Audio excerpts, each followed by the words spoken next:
बच्चों, यदि आप भी जेई और नीट की तैयारी कर रहे हैं तो ये क्वेश्चन आपके लिए बहुत बहुत इंपॉर्टेंट है। बच्चों एक बार देखिए जेई के अंदर क्या सवाल आया था। A disc of mass m and radius r is rolling with angular speed omega, यानी कि रोलिंग मोशन है और with speed omega on a horizontal plane as shown in figure. The magnitude of angular momentum of disc about the origin o is.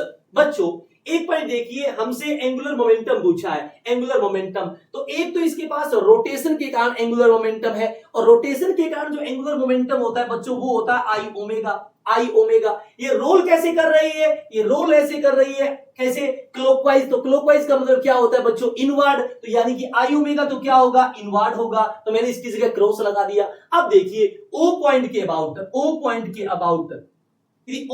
About हमें पता है इसका centre mass तो linearly चल रहा है, सेंटर मास तो ट्रांसलेटरी मोशन कर रहा है। तो हमें पता है ट्रांसलेटरी मोशन के कारण भी किसी पॉइंट के अबाउट उसके पास एंगुलर मोमेंटम हो सकता है। उस केस में बच्चों आपको क्या बताया जाता है? आर क्रॉस पी, यानी कि एमवीआर आर क्रॉस पी। तो ये जो पॉइंट है इसका सेंट्रोमास ये से दूर जा रहा है। आर क्रॉस पी क्या होता है? ध्यान से देखिए आर क्रॉस पी क्या होता है। इसमें आपको ये बताया होगा आर क्रॉस पी जब करते हैं तो ये आरपी साइन थीटा आता है, यानी कि आर पोजीशन वेक्टर है और पी आपका उसका लीनियर मोमेंटम है, और उसका वो पेयर लेना है जो एक दूसरे के परपेंडिकुलर हो, क्योंकि क्रॉस प्रोडक्ट का मतलब आर पी साइन थीटा ये एक दूसरे के परपेंडिकुलर है। तो यानी कि मुझे आर और पी का वो पेयर लेना है जो एक दूसरे के परपेंडिकुलर हो। तो ये तो बच्चों रेडियस है, अरे इसका एक्चुअल पोजीशन वेक्टर तो ये है। तो इस पोजीशन वेक्टर का मैंने ये कंपोनेंट ले लिया आर, और ये इसका लीनियर मोमेंटम है कितना? एमवी। तो ये आपस में क्या